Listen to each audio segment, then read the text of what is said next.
사유신고 이어서 하도록 하겠습니다. 자, 공탁금 지급 청구권에 대한 압류 경합 등으로, 자, 공탁관의 사유신고는 무조건 압류 경합이 있어요. 압류.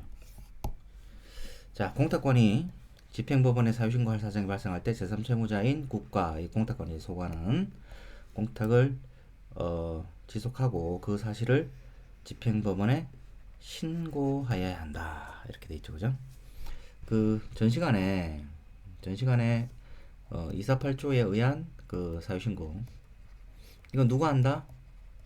누가 합니까? 제3자, 제3채무자 할 때 세 가지 경우가 있다 그랬죠. 첫 번째가 온리 가압류가 있는 경우, 이번에 집총과 피총에서 피총, 먹을 게 더 많다. 세 번에 집총과 피총 중에 뜯어먹을 사람이 더 많다. 이렇게 세 가지가 있고, 이 세 가지 전부 다 이제 제3채무자 병은 공탁하고 사유신고할 수 있다 했습니다. 근데 지금 이 파트 5절에 공탁관의 사유신고도 똑같이 한번 보세요.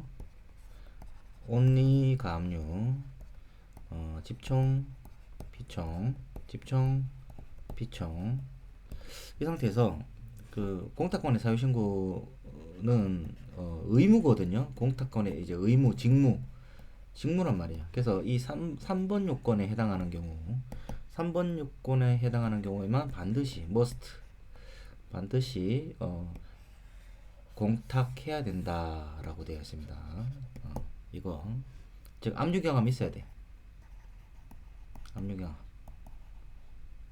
압류 경합은 나중에 이제 민사집행법에 채권 집행에서 그 요건들이 있는데, 여기서는 집총, 피총, 여기서 이제 집총이 클 때라고 이렇게만 알고 계셔도 별 무리 없습니다. 그 다음 이와 같이 제3채무자는 누구자, 이때 공탁권의 사유신고에서 제3채무자는 국가입니다. 그죠? 공탁공무원이라 생각하세요. 공탁관. 압류경합이 있는 경우에 반드시 머스트 공탁할 의무가 있는, 일반 제3채무자는 있는 것이 아니라 배당에 참가한 채권자나 이런 사람 청구가 있을 때 의무가 발생한다. 그러나 공탁금 지급 청구권에 대한 압류 경합은, 우리 시험에서도 공탁금 지급 청구권에 대한 압류 나오면은 제3채무자가 무조건 이제 공탁소죠, 그죠?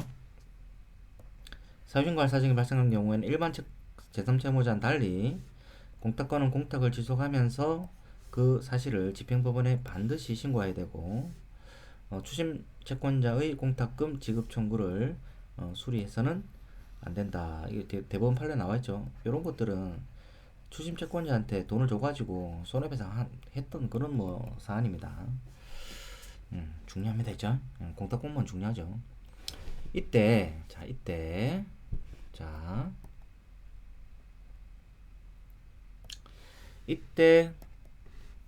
자, 공탁규칙 58조 1항의 사유신고에 관한 규정은, 자, 이거 보세요. 그 제3채무자는 제3채무자 공탁은 민사집행법 248조고, 제3채무자가 공탁공무원인 경우에는 공탁규칙 58조 1항이다. 근거 규정이 있다. 이런 규정은 압류경합이 있으면은 공탁관은 반드시 사유신고해라 라는, 자, 직무상 의무 규정이다. 이거 직무상 의무 규정이다 하면서 지금 요 밑에 사례가 쫙 나오는데 굉장히 어려운 사건입니다. 울산지방법원 사건인데요. 간단하게 제가 요약해서 설명을 한번 해보도록 하겠습니다. 궁금한 분들은 이 판례를 직접 그 출력을 해서 한번 읽어보시면 이렇게 공탁이 흘러가고 이런 문제가 생기는구나 라는 것을 알 수 있습니다. 자,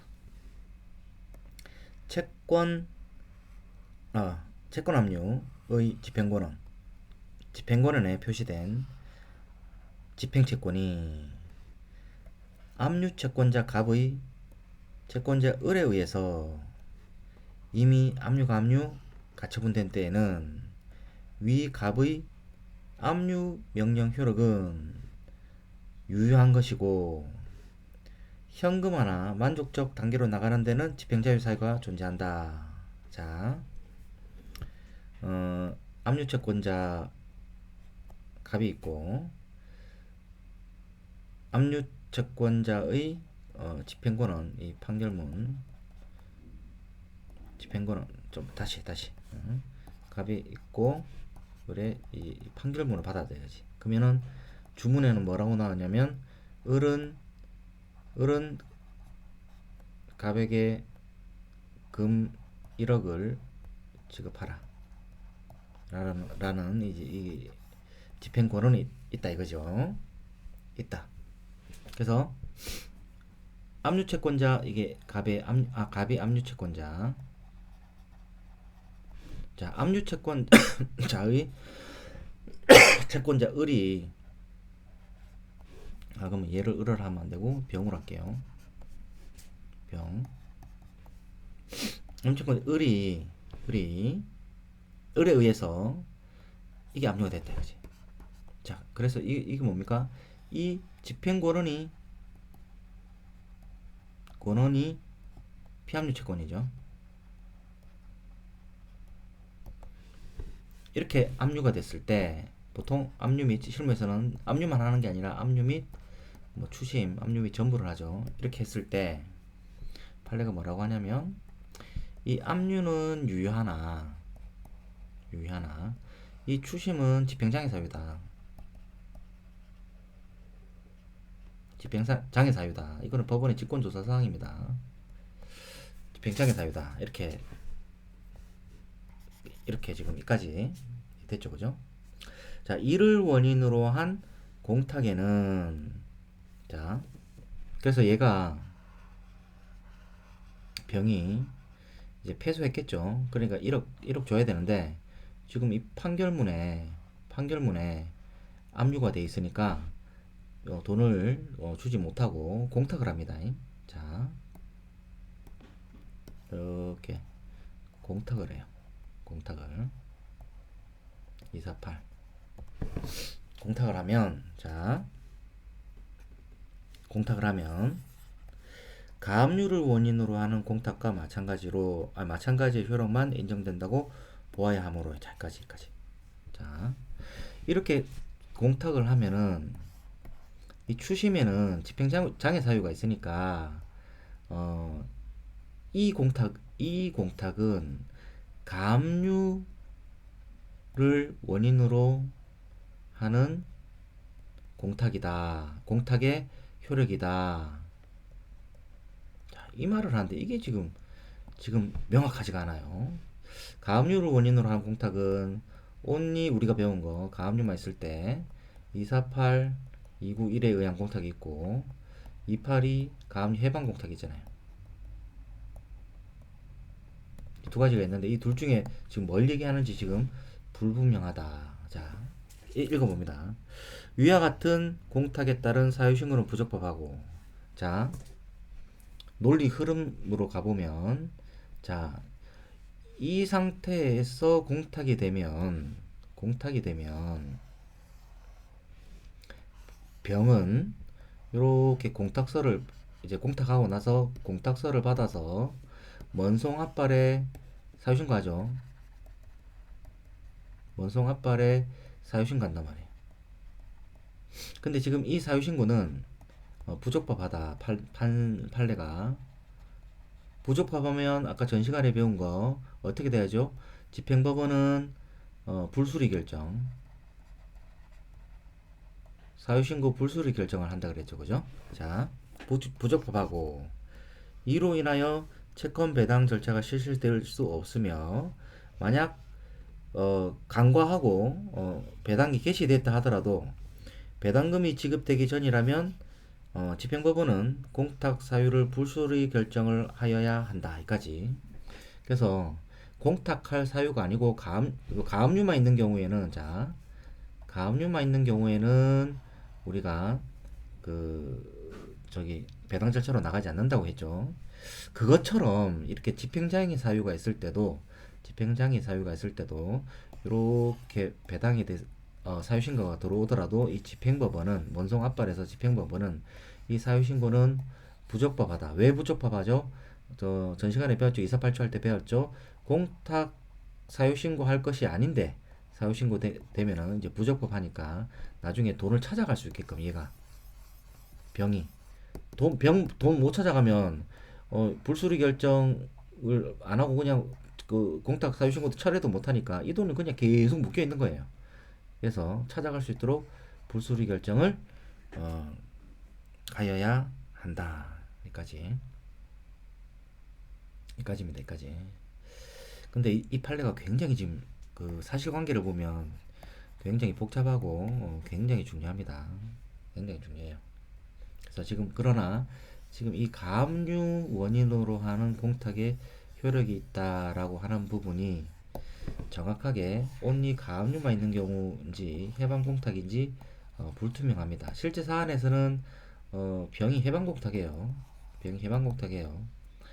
이 차이점이 뭐가 있냐면 이 판례에서 그 핵심은 갑을 병에서 만약에 제3채무자가 공탁 248 291 하면 똑똑똑똑똑 이렇게 출급 청구권이 생기죠. 출급 청구권, 의뢰 출급 청구권 생기죠. 근데 해방 공탁을 하면 해방 공탁을 의뢰하는 거죠, 그죠? 의뢰 해방 공탁하면 282조 해방 공탁하면 그냥 회수 청구권만 있는 거고 출급 청구권은 생기지 않는다 그랬죠, 그죠? 출급 청구권 생기지 않는다.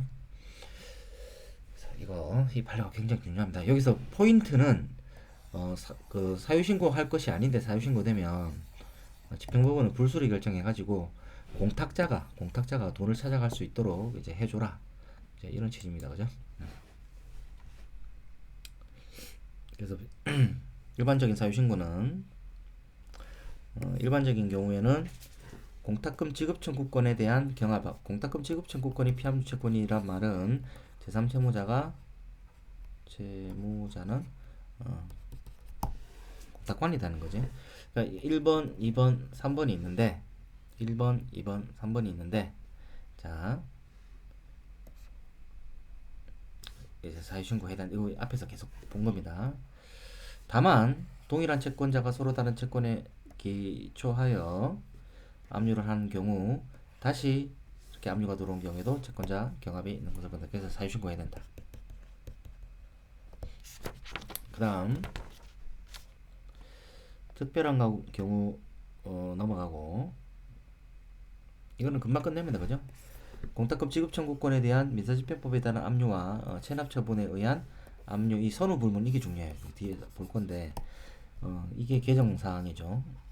그 전에는 뭐가 앞에 있느냐에 따라서 공탁할 수 있었고 그 다음에 공탁하지 말고 바로 줘야 되는 게 있었는데 이제는 압류와 체납 처분이 같이 경합할 경우에는 선후 불문하고 사유신고해야 됩니다.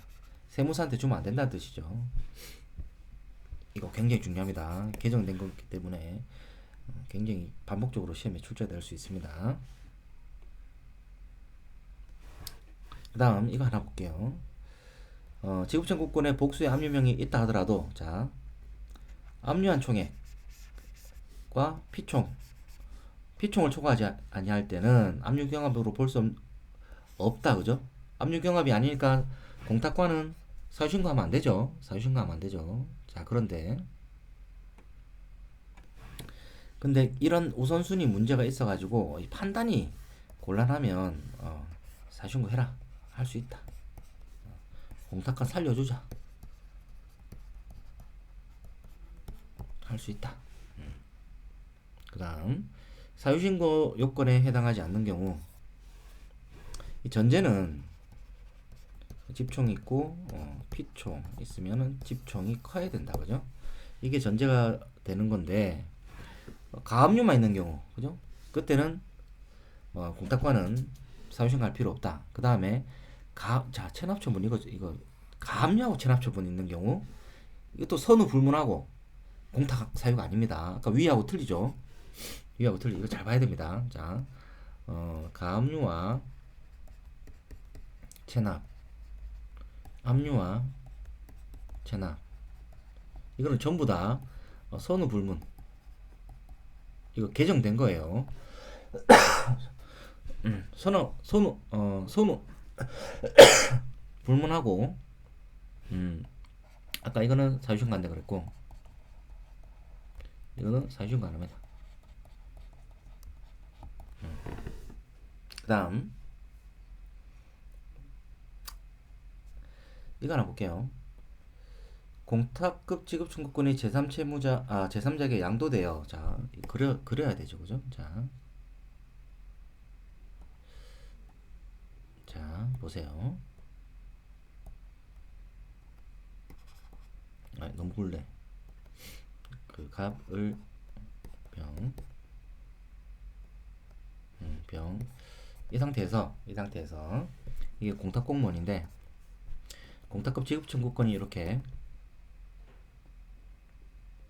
아직 압류가 안 됐네, 그죠? 양도가 됐다. 양도가 되면 이렇게 가버리죠, 그죠? 이 상태에서 그 후에 이런 것들이 A, B, C, D가 막 들어왔다. 그럼 헛방이잖아요. 헛방이기 때문에 이 공탁 공무원은 사유 신고할 필요 없다. 여기까지는 이제 이해되시죠, 그죠? 네, 이거 마지막 거 이제 자, 선행하는 압류 또는 가압류 후에 목적 채권인 공탁급 지급 청구권이 양도됐어요. 그리고 대항 요건을 갖춘 후에 또 압류 경합이 발생한 경우. 자, 이거는 제가 모르겠다. 자, 그래도 이해를 한번 해볼게요. 이 부분을 좀 명확하게 리딩할 수 있는 분은, 독해할 수 있는 분은 댓글 한번 달아주세요. 자, 이 상태에서 제가 이해하는 겁니다. 피압류 채권이 있었는데, 이 공탁 공무원이죠. 있었는데, 선행하는 압류가 있었어요. 가압류나 압류가 하나 있었어요. 1번, 그죠? 그 뒤에 양도돼요. 자, 그 뒤에 을이 정한테 이 채권을 양도합니다. 그러면 양수인 이 양도인 되죠. 그럼 채권은 이제 이렇게 싹 여기 을이 병에 대해서 갖고 있는 채권은 소멸하고 동일성을 유지한 채 양수인한테 채권이 양도되죠. 이때 동일성이라는 것은 여기 1번 갑의 압류가 여기에 붙어 간다는 거죠. 그 뒤에 양도 통지했겠죠, 그죠? 을이 양도인이 이렇게 양도 통지를 했어요, 공탁 공무원한테. 그 뒤에 을의 채권자 A, B, C, D가 압류가 들어왔어요. 그 뒤에 요 3번 양도 통지 받고 공탁 공무원은 양도 통지를 받고 A, B, C, D의 압류가 들어왔다. 그러면은 이 공탁 공무원은 사유신고 공탁하고 공탁을 이제 공탁을 유지하고죠. 이 지금 요 법원에 돈이 있기 때문에 이거를 따로 또 돈을 어디로 보내는 게 아니라 공탁을 이제 여기에 유지하면서 그 어떤 전산상으로 공탁을 유지하고 원송 압발 집행법원에 사유신고 하는 겁니다. 이걸 해야 되느냐? 근데 이제 제가 그냥 이렇게 적을게요. 일관적으로 표시를 해야 되니까. 즉 이제 사유신고를 해야 되느냐? 그러니까 여기에 안 해도 된다. 이 말은 뭡니까? 사유신고를 안 해도 된다는 말은 배당 절차로 나가는 게 아니라는 거죠. 자, 이 파트는 채권 아까 헛방처럼 채권 양도가 되면은 지금 이 피압류 채권이 없잖아요. 그죠? 공탁분 지급 청구권이 없단 말이에요. 없는 거에 이렇게 압류가 들어온 사람들 이건 헛방이다. 그죠? 헛방이니까 얘한테 돈 줘라. 얘한테 돈 줘라. 뭐 이런 뜻인 것 같은데 이거 정확하게 어떤 그 핵심적인 논리가 있는지는 저는 이렇게 이해는 하고 있습니다만 제가 이거는 이러한 이유 때문에 이렇다라고 설명드릴 만큼은 아직 충분한 실력이 안 되는 것 같습니다. 여기까지 이해하시고요. 계속해서 다 됐습니다. 사유신고에 해당하지 않는 것 위 여긴가요? 사유신고에 해당하지 않는 것 하나 보도록 하겠습니다.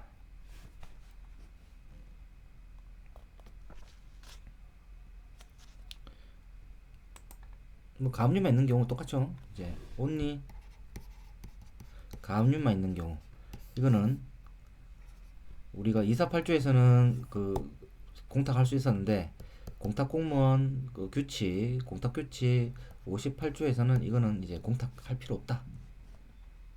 요 차이점 알아두세요. 그죠? 아까 세 개 제가 쓴 거 알아주시고 불상대위 토지수용 보장금 이런데 여러가지 압류가 막 됐다. 그죠? 이때도 사유신고는 할 수 있다. 뭐 가볍게 넘어가고 해당 파트에서 보시면 됩니다. 그래서 지금 사유신고는 그 전에 했던 것들이 다 사유신고하는 부분은 것만 떼내 가지고 이제 이렇게 기재를 한 거거든요. 넘어가서 사유신고 시기를 보도록 할게요. 3일 안에 이거 3일 안에 사유신고 해낸다. 시험에도 많이 납니다. 공탁공무원은 자 공탁공무원이 사유신고하는 거 제3 채무자가 사유신고하는 거 그 다음 법원이 집행법원이 사유신고하는 거 이 세 가지가 있는데 지금 이거는 3일 안이죠.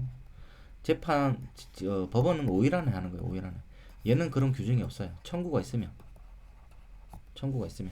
이렇게 정리를 해 두시기 바랍니다. 예외적인 경우 예규 1225호 재판상 모종공탁 재판상 모종공탁에 회수 청구권 압류, 추급 청구권 압류가 있을 때는 바로 그냥 사유신고 하는 게 아니라 지급 청구가 충족될 때 이제 재판상 보존공탁 좀 오래돼 갖고 기억나나요? 회수 청구권 찾을 때는 무조건 담보 취소 받아야 되죠, 그죠? 이때 담보 취소 결정이 있어야지 배당으로 간다. 그래서 요게 들어와야지 사유신고를 하는 거고 출급 청구권에 압류가 있을 때는 요 질권시행 일방부를 압류 및 추심 명령이 효력 발생할 때 언제 효력 발생하죠? 언제 발생하죠? 제3채무자한테 송달된 때. 제3채무자는 누구다? 공탁공무원이다. 공탁공무원한테 송달된 때. 근데 자 뒤에서 볼 거지만 국가가 이제 그 당사자인 경우에는 이 송달을 어디로 하냐면은 검찰청이 합니다. 그 서울, 대전, 대구, 부산 찍고 아하 그죠? 찍고 아하 서울, 대전, 대구, 부산 찍고 아하 서울, 대전, 대구, 부산 찍고 아하 그죠? 광주지방법원, 수원지방법원 여기 관할일 경우에는 고검에 하는 거고 지금처럼 제가 하는 울산지방법원 얘는 울산지방검찰청에 합니다. 자 근데 보세요. 검찰청에 이렇게 송달이 되거든요. 검찰청에 송달이 되면 항상 우리나라 법원이 어떻게 되어 있습니까? 이렇게 여기 검찰청이 있고 이렇게 법원이 있어요. 항상 그래요. 뭐 거꾸로 바뀌고 이런 거 앞뒤로 있고 뭐 이런 거 없습니다. 항상 옆으로 이렇게 옆으로 돼 있죠, 그죠? 근데 자 송달이 2월 2일 2시에 송달됐어요. 그러면 이때 효력 발생합니다. 이 효력은 뭐죠? 효력 발생한다는 말이 뭐죠? 지급금지잖아요. 그러면은 검찰청에서 이렇게 법원에 알려줘요. 전언 통지라 그러는데 알려줘. 그러면 사람이 하는 일이기 때문에 이게 만약에 3시에 이 공탁권이 받았단 말이에요. 근데 근데 공교롭게도 2시 30분에 얘가 출금이나 회수를 해가 버린다. 그러면은 이때 효력이 발생했기 때문에 이 지급 금지해야 되는데 줬잖아요, 그죠? 그러면 이제 공탁권이 손배해야 됩니다. 손배해야 돼요. 그래서 이거 굉장히 중요합니다. 넘어가고요.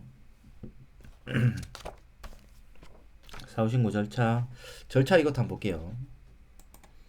이런 디테일한 걸 알아야 나중에 이제 공탁하고 이럴 때 판례 읽어볼 때 이제 좀 더 구체적으로 세밀하게 이해가 되는 거죠. 사후신고 사정의 발생 지체 없이 이제 2통을 만들어서 공탁과는 이제 사후신고서 2통을 만들어서 원송 압발이 하는 거죠. 한 통은 집행법원에 보내고 한 통은 편철해 둔다. 그래서 이 사유신고서에 이 공탁서 사본하고 뭐 이런 것들 사본을 첨부해야 된다. 제3채무자가 국가이고 그 소관이 공탁관이기 때문에 재공탁을 하지 않고 아까 그 제가 말한 거 공탁을 그대로 지속하면서 전산상으로만 해놓고 사유신고하기 때문에 원본을 첨부할 필요 없다. 이런 것도 객관식에 나온다. 이거죠. 원본을 첨부할 필요 없고 사본만 보내면 된다. 그 248조에서는 원본 보내죠. 원본 보냅니다. 자, 사유 신고한 법은 어디죠? 안 봐도 알죠? 먼송 압발. 먼송 압발이고 이제 먼송 압발은 이제 달달 이제 외워지죠, 그죠? 그러면 가압류와 가압류 있을 때도 먼저 송달된 가압류 법안. 그럼 이거는 가압류하고 압류가 있을 때는 먼송 압발, 압류 명령. 그런 내용들입니다. 그 다음에 사유신고 이후의 절차. 이것도 이제 그냥 이거는 이제 우리가 이해하기 위해서 자 사유신고가 있으면은 이제 배당이 개시된다 이죠. 그리고 배당료가 종기가 된다. 샷다 내려간다. 그래서 공탁급 지급청구권의 압류 경합으로 공탁관이 집행법원에 사유신고한 이후에 다른 채권자 이런 거 추가로 들어와도 사유신고할 필요는 없다. 샷다 내려갔는데 뭐 할 말 없죠, 그죠? 됐습니다. 그 다음 이거 보고 마치도록 하죠. 이제 집행법원의 사유신고. 집행법원은 배당금 지급 청구권, 아까는 공탁급 지급 청구권, 이건 배당금 지급 청구권 등의 압류가 발생하면 배당 기일에 그 담당 법원 공무원들은 어떻게 하냐? 248조 사항에 따라서 사유신고. 이거를 집행법원에 사유신고라고 한다.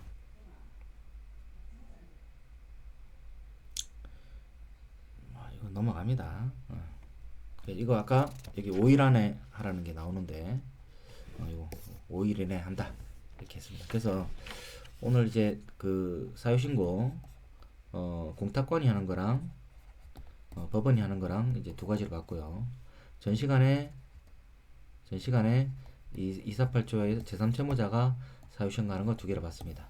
자, 여기 절차에서 사유신고하는 부분은 각 공탁 해당 파트에서 설명을 드린 부분이죠, 그죠? 그래서 이제 뭐 이렇게 제3채무자가 공탁하고 나서 원송 압발에 사유신고한다. 요 구조, 그다음에 요 사유신고서, 공탁서 이런 내용들.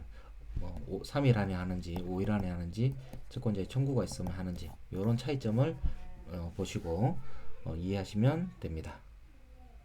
고맙습니다.